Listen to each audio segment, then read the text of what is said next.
কারণ চাকরির ক্ষেত্রে আপনাকে এই জিনিসটা মাথায় রাখতে হবে যে আপনি কত বেশি পড়তেছেন, তার থেকে বেশি দরকার হচ্ছে যে আপনি একজ্যাক্ট জিনিসটা পড়তে পারতেছেন কিনা, আপনার যেটা দরকার সেটা আপনি পড়তে পারতেছেন কিনা। 3 লাখ থেকে আপনার এই 3000 বা 2500-এর ভিতরে আসাটা সো টাফ। প্রথমত আলোচনায় আসবে হচ্ছে আপনি কোন একটা বিষয়কে কত ভালোভাবে অ্যানালাইসিস করতে পারেন। প্রশ্ন প্যাটার্ন সব চাকরির ক্ষেত্রে, মোরালেস মোটামুটি সব চাকরির ক্ষেত্রেই প্রশ্ন প্যাটার্নে কিন্তু একটা পরিবর্তন চলে এসেছে। আমরা সাধারণত SWOT অ্যানালাইসিস করে থাকি বিজনেস পার্সপেক্টিভ থেকে। তো আমরা বিজনেসের ক্ষেত্রে দেখা যায় বিভিন্ন এক্সটার্নাল বা ইন্টারনাল ফ্যাক্টর আছে যেগুলো আমাদের বিজনেসকে হ্যাম্পার করতে পারে বা বিজনেসের উপর ইম্প্যাক্ট ফেলতে পারে বা ইনফ্লুয়েন্স করতে পারে। তো আমাদের ব্যক্তিগত জীবনেও সাধারণত বেশ কিছু এক্সটার্নাল বা ইন্টারনাল ফ্যাক্টর আছে যেগুলো হচ্ছে আমি মনে করি একজন বিসিএস প্রার্থী যারা আছেন তাদের ক্ষেত্রে অ্যানালাইসিস করা দরকার। আসসালামু আলাইকুম, আমি মোহাম্মদ আবির হাসান, 46তম বিসিএসে আমি প্রশাসন ক্যাডারের সুপারিশপ্রাপ্ত। বর্তমানে আমি উপজেলা দারিদ্র্য বিমোচন কর্মকর্তা হিসেবে পল্লী দারিদ্র্য বিমোচন ফাউন্ডেশনে কর্মরত আছি। আজকে আপনি কিভাবে আপনার নিজের SWOT অ্যানালাইসিসটা করবেন সেই বিষয় নিয়ে কথা বলবো। দেখেন, আমাদের কিছু ইন্টারনাল ফ্যাক্টর আছে। ইন্টারনাল ফ্যাক্টর হচ্ছে স্ট্রেংথ এবং উইকনেস, এই দুটো হচ্ছে আমাদের ইন্টারনাল ফ্যাক্টর। এখন আপনি অ্যাজ এ পারসন আপনার বেশ কিছু ইন্টারনাল ফ্যাক্টর আছে যেগুলো আপনি স্ট্রেংথ এবং উইকনেসে ফেলতে পারেন। এর পাশাপাশি আপনার কিছু এক্সটার্নাল ফ্যাক্টর আছে, সেগুলো হচ্ছে থ্রেটস অ্যান্ড অপরচুনিটি। এখন আমি যদি আপনার ইন্টারনাল ফ্যাক্টর স্ট্রেংথ নিয়ে কথা বলতে চাই, আপনার কি কি স্ট্রেংথ আছে, আপনি অ্যাজ এ বিসিএস প্রার্থী বা বিসিএস এর হচ্ছে একজন ক্যান্ডিডেট হিসেবে আপনি মনে করেন যে আপনার কোন কোন স্ট্রেংথগুলো নিয়ে আপনার আলোচনা করা উচিত বা আপনার একবার ভাবা উচিত। দেখুন, প্রথমত হচ্ছে আপনার বিস্তৃত একাডেমিক নলেজ।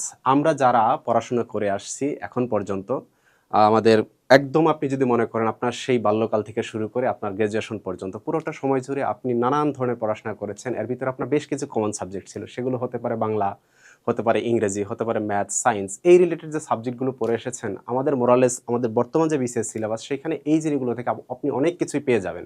সো আপনি আপনার সেই পুরাতন যে পড়াশোনাগুলো করে আসছেন সেখানে আপনার যে নলেজ, ভাস্ট নলেজ যত বেশি হবে, আপনার বিসিএস প্রিপারেশন নেওয়াটা তত বেশি সহজ হয়ে যাবে। দ্বিতীয়ত হচ্ছে আপনার বিশ্লেষণী ক্ষমতা। বিশ্লেষণী ক্ষমতার ক্ষেত্রে প্রথমত আলোচনায় আসবে হচ্ছে আপনি কোন একটা বিষয়কে কত ভালোভাবে অ্যানালাইসিস করতে পারেন। এখন আপনার একটা জিনিসকে আপনি যত বেশি অ্যানালাইসিস করতে পারবেন, মনে করবেন আপনার এটা তত বেশি একটা স্ট্রেংথ হিসেবে আপনার কাজ করবে। কেননা বর্তমান সময়ে যে বিসিএস এর সিলেবাসটা তৈরি হচ্ছে বা বিসিএস এর সিলেবাসটা চেঞ্জ হচ্ছে, আমরা একটা ট্রানজিশনাল পিরিয়ডের মধ্যে যাচ্ছি বা ট্রানজিশনাল ফেজের মধ্যে যাচ্ছি, সেই ক্ষেত্রে আপনার এই বিশ্লেষণী ক্ষমতাটা অনেক বেশি ইম্পর্টেন্ট। তৃতীয়ত হচ্ছে ধৈর্য।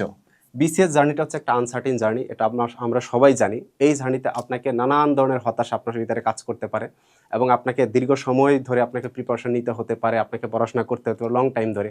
এই সময়টাতে আপনি আপনার ধৈর্যটা কিন্তু আপনার জন্য অনেক বেশি ইম্পর্টেন্ট। এরপরে আসি দীর্ঘ সময় ধরে পরিশ্রমের মানসিকতা। তো আমাদের ভিতরে দেখা যায় যে ইমিডিয়েট একটা গ্র্যাটিফিকেশন খুব বেশি কাজ করে, যে খুব দ্রুত আমরা ফল পেতে চাই। কিন্তু এই ফল পেতে আমাদের বিসিএসটা হচ্ছে খুব দ্রুত সময়ে একটা আউটপুট পাওয়ার মতো কিছু না। এখানে আপনাকে দীর্ঘ সময় ধরে পরিশ্রম করতে হবে। তো আপনার ভিতরে যদি এই জিনিসগুলো থেকে থাকে, মনে করবেন যে আপনি BCS as a BCS candidate বা বিসিএস চাকরি প্রত্যাশী হিসেবে আপনার স্ট্রেংথ বেশ ভালো। এখন আপনি অ্যানালাইসিস করে দেখেন যে এই স্ট্রেংথ আপনার কতটুকু আছে। এরপরে আসি আপনার কিছু উইকনেস আছে। অ্যাজ এ পার্সন আমাদের সবারই কিছু উইকনেস আছে। সেই উইকনেসগুলো হচ্ছে, প্রথমত আমি লিখেছি কি সব বিষয়ে আপনার দক্ষতা সমান দক্ষতা থাকবে না। দেখুন, আমাদের ভিতরে অনেক আছে যিনি ইংলিশে ভালো, আমাদের ভিতরে অনেক আছেন কেউ ম্যাথে ভালো, কেউ বিজ্ঞানে ভালো, আমরা সমানভাবে সব বিষয়ে পারদর্শী না। তো আপনি দেখুন যে আপনার কোন বিষয়টাতে দক্ষতা কম আছে। মনে রাখবেন বিসিএস হচ্ছে এমন একটা জার্নি, এই জার্নিতে আপনার কোনো সাবজেক্টে দুর্বলতা থাকার কোনো সুযোগ নেই। আমরা বরাবরই বলে আসি, যখন আপনার যখন আপনার খাতাটা দেখা হবে, আপনি বাংলা বিষয়ে যখন লিখবেন, আপনার খাতাটা দেখে মনে হবে আপনি বাংলা বিভাগের স্টুডেন্ট। আপনি যখন ইংলিশ লিখবেন তখন দেখার পরে মনে হবে আপনি ইংলিশ বিভাগের স্টুডেন্ট। সো আপনাকে এই জিনিসটা এনশিওর করতে হবে যেন আপনার ভিতরে এই দুর্বলতাটা না থাকে। দ্বিতীয়ত হচ্ছে এক্সাম অ্যাংজাইটি। পরীক্ষার সময় আমাদের ভিতরে নানান রকমের হতাশা, আমাদের ভিতরে নানান রকমের অ্যাংজাইটি কাজ করে। সো আপনার ভিতরে, আমাদের সবার ভিতরে কম বেশি আছে। সো আপনাকে এই এক্সাম অ্যাংজাইটি থেকে বের হতে হবে। তৃতীয়ত হচ্ছে পড়াশোনায় ধারাবাহিকতার অভাব। তো আমাদের ব্যক্তিগত জীবনে হোক বা আমাদের নানান কারণে হোক, আমরা যে ফ্লোতে পড়াশোনা করি অনেক সময় সেই ফ্লোটা ধরে রাখা সম্ভব হয় না। তো আমাদেরকে এই ফ্লোটা ঠিক রাখতে হবে।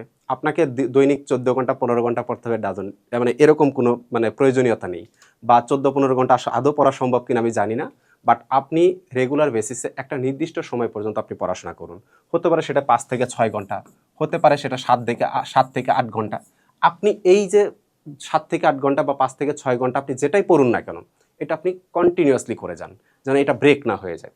এর পরবর্তীতে আসি সঠিক সিদ্ধান্ত নিতে না পারা। আমাদের সময় দেখা যায় যে হচ্ছে এই বিসিএস জার্নির ক্ষেত্রে আমরা যখন শুরু করি সবথেকে সমস্যাটা হয় আমাদের শুরুর ক্ষেত্রে।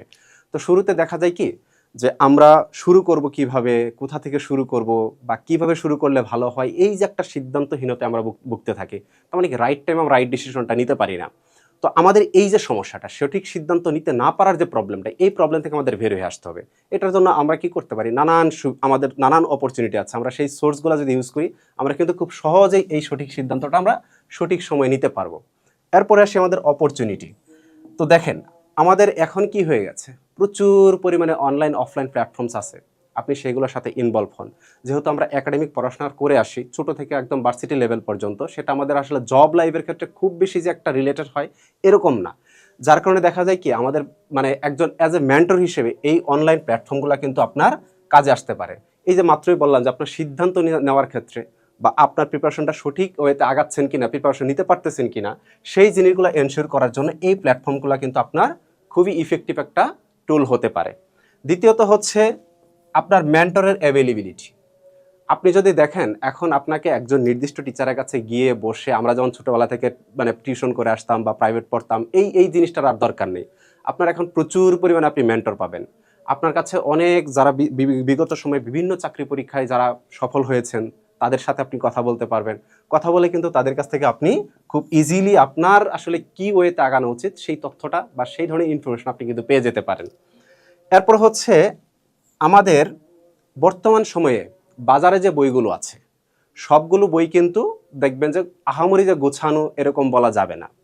তো এই কিছু মোরালের সব বই হচ্ছে 90% কন্টেন্ট সেম, কিন্তু এই বইগুলোকে আদৌ আপনার জন্য হচ্ছে প্রপারলি তারা কি ডিজাইন করতে পারছে, আমি জানি না করতে পারছি কিনা, হতে পারে। বাট আপনি যদি একটা অনলাইন প্ল্যাটফর্ম বা হচ্ছে যারা বিগত সময়ে যারা আপনার বিসিএসে বা বিভিন্ন চাকরি পরীক্ষার ক্ষেত্রে সফল হয়েছেন, তাদের রিসোর্সগুলো যদি আপনি ইউজ করেন, আপনি দেখবেন আপনি একটা স্মার্ট প্রিপারেশন নিতে পারবেন, খুব অল্প সময়ে গুছানো প্রিপারেশন। কারণ চাকরির ক্ষেত্রে আপনাকে এই জিনিসটা মাথায় রাখতে হবে যে আপনি কত বেশি পড়তেছেন, তার থেকে বেশি দরকার হচ্ছে যে আপনি একজ্যাক্ট জিনিসটা পড়তে পারতেছেন কিনা, আপনার যেটা দরকার সেটা আপনি পড়তে পারতেছেন কিনা। এই ক্ষেত্রে আপনার এই যে রিসোর্সগুলো আছে, সেটা হতে পারে অনলাইন রিসোর্স, অনলাইন বিভিন্ন প্ল্যাটফর্ম থেকে পেতে পারেন, অথবা বাজারে যে প্রচলিত বইগুলো আছে সেইগুলো থেকে পেতে পারেন, অথবা পত্রপত্রিকা থেকে পেতে পারেন। সেইগুলো আপনি কত স্মার্টলি ইউটিলাইজ করতে পারতেছেন সেটার উপর ডিপেন্ড করবে আপনার প্রিপারেশনটা কতটা স্মার্ট হচ্ছে। এর পাশাপাশি স্টাডি গ্রুপ বা হচ্ছে ডিসকাশন কালচার, আমি মনে করি একজন বিসিএস প্রার্থীর জন্য সব থেকে গুরুত্বপূর্ণ এবং ইম্পর্টেন্ট একটা টাস্ক হচ্ছে স্টাডি গ্রুপ মেনটেন করা। আপনি যা পড়ছেন, আপনি কতটুকু পড়েছেন, আপনার ফ্রেন্ডস বা যাদের সাথে আপনি একটা স্টাডি গ্রুপ করেন, 3-4 জন 5 জন যাই পারেন, বা অথবা 2 জন হলেও আপনি একটা স্টাডি গ্রুপ করেন, আপনারা নিজেদের সাথে শেয়ার করেন যে আপনার প্রিপারেশনটা আসলে কোন জায়গায় আছে, আপনি খুব ইজিলি সেটা ধরতে পারবেন। তো এই যে অপরচুনিটিগুলো, সেগুলো আপনি অ্যানালাইসিস করে দেখেন যে আপনি কোন অবস্থায় আছেন। এরপর আসেন এর পাশাপাশি আমাদের কিছু থ্রেটস আছে, সেগুলোর ভিতরে কি কি আছে। বর্তমান সময়ে আপনি যদি দেখেন, আমাদের বিসিএসে অ্যাপ্লাই করে মোরালেস 3 লাখের উপরে বা তারও বেশি হতে পারে। সেখান থেকে আমরা যদি টেকনিক্যাল ক্যাডারগুলোকে সহ ধরি, সেই ক্ষেত্রে 3000 2500-এর বেশি কিন্তু আমাদের অ্যাভেলেবল কিন্তু ভ্যাকেন্সি নাই। তো আপনাকে সেই 3 লাখ থেকে আপনার এই 3000 বা 2500-এর ভিতরে আসাটা সো টাফ। আমি মনে করি এই যে তীব্র বা একদম হাইলি কম্পিটিটিভ একটা সিচুয়েশন, এইখানে আপনার টিকে থাকা খুবই চ্যালেঞ্জিং। দ্বিতীয়ত হচ্ছে হতাশা। আমরা যারা চাকরি প্রত্যাশী যারা আছি, আমাদের ফ্যামিলি, আমাদের সোসাইটি, আমাদের রিলেটিভস অনেকেই আছেন, তারা মনে করেন যে আমার ছেলে বা মেয়ে তারা তো ভার্সিটি লাইফ শেষ করছে, শেষ করার সাথে সাথে তাদের জন্য চাকরি রেডি। কিন্তু এটা আসলে হয় না, বাস্তবতাটা সেই ক্ষেত্রে ভিন্ন। তো এই ক্ষেত্রে যেটা হয়, তো তখন দেখবেন যে আপনি যাবেন, আপনার মা বাবা বা আপনার কাছের মানুষজন তারা বলবে যে কী বাবা তোমার চাকরি কী খবর, হ্যাঁ, বা আপনার আশেপাশে এরকম হবে যে আপনার বিভিন্ন বন্ধু বান্ধব আছেন, তাদের চাকরি হয়ে যাবে, অনেকেই ভালো ভালো পজিশনে চলে যাবে। তখন আপনার ভিতরে মনে হবে যে আমি যেটার পিছনে ঘুরতেছি সেটা হচ্ছে একটা মরীচিকা। তো এই যে হতাশা, এই হতাশা থেকে আপনাকে বের হয়ে আসতে হবে। এটা কিন্তু আপনার যে পড়ার ফ্লো বা আপনার যে হচ্ছে এনার্জি, আপনার যে মোটিভেশন, সেটাকে কিন্তু ধ্বংস করে দিতে পারে। এর পরবর্তীতে হইতে পারে ফিনান্সিয়াল প্রেশার। আমরা স্টুডেন্ট লাইফে যারা আছি, মোরালেস আমরা যখন গ্র্যাজুয়েশন লেভেলে চলে আসি, আমরা চেষ্টা করি আমাদের আর্থিক সংস্থানটা আমরা নিজেরাই করার জন্য। তো এটা করতে গিয়ে হয় কি, দেখা যাচ্ছে আমরা কেউ টিউশনের সাথে জড়িয়ে যাই, আমরা ছোটোখাটো জবের সাথে জড়িয়ে যাই। তো এটা আমাদের ভিতরে একটা কিন্তু প্রেশার হিসেবে কাজ করে। তো আমাদেরকে এই ফিনান্সিয়াল ফ্লোটা এনশিওর করতে হবে। এটা আমরা যত ভালোভাবে এনশিওর করতে পারবো, মনে করবেন যে আপনার একটা হতাশার একটা লেভেল থেকে কিন্তু আপনি মুক্তি পেয়ে যাবেন। এরপর আসি অনিশ্চয়তা। আমাদের এই যে বিসিএস জার্নি বা গভর্নমেন্ট চাকরির কথা যেটাই বলি না, এখানে একটা আনসার্টেন একটা জার্নি। আমরা যে নৌকায় উঠেছি সেই নৌকাটাকে একটা আনসার্টেন জার্নি। এই জার্নিতে আপনাকে নানান ধরনের চড়াই উতরাই পার হতে হবে, আপনাকে নানান ধরনের প্রতিকূলতা সম্মুখীন হতে হবে। তো এই অনিশ্চয়তা যেন বা আনসার্টেনিটি, মানে আমি পরিশ্রম করতেছি, আদৌ রেজাল্ট হবে, পাবো কি পাবো না, আমি কি এখানে উত্তীর্ণ হব কি হব না, এই যে অনিশ্চয়তা, সেই অনিশ্চয়তা থেকে আপনাকে বের হয়ে আসতে হবে। পাশাপাশি এখন বর্তমান সময় যেটা আসছে, আমাদের যে প্রশ্ন প্যাটার্ন সব চাকরি ক্ষেত্রে, মোরালেস মোটামুটি সব চাকরি ক্ষেত্রেই প্রশ্ন প্যাটার্নে কিন্তু একটা পরিবর্তন চলে এসেছে।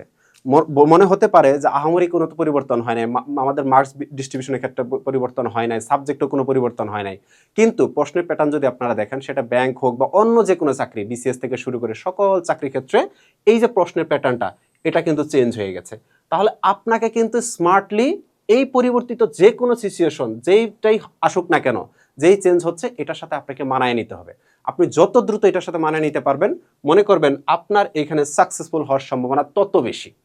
তাহলে আমরা এখন যদি বলি, এই যে আপনার কিছু ইন্টারনাল ফ্যাক্টর, স্ট্রেংথ উইকনেস যেগুলো আছে, এবং আপনার যে এক্সটার্নাল ফ্যাক্টরগুলো আছে, এইগুলোর থেকে আপনি কত ভালোভাবে অ্যানালাইসিস করতে পারছেন, করার পরে দেখুন যে আপনার অবস্থানটা কোথায়। আপনি যদি মনে করেন এই ফ্যাক্টরগুলো আপনার ফেভার আছে, আমি মনে করি আপনার জন্য বিসিএস হোক বা যে কোনো সরকারি চাকরির ক্ষেত্রে আপনার সাকসেসফুল হওয়ার সম্ভাবনা অনেক বেশি। ধন্যবাদ।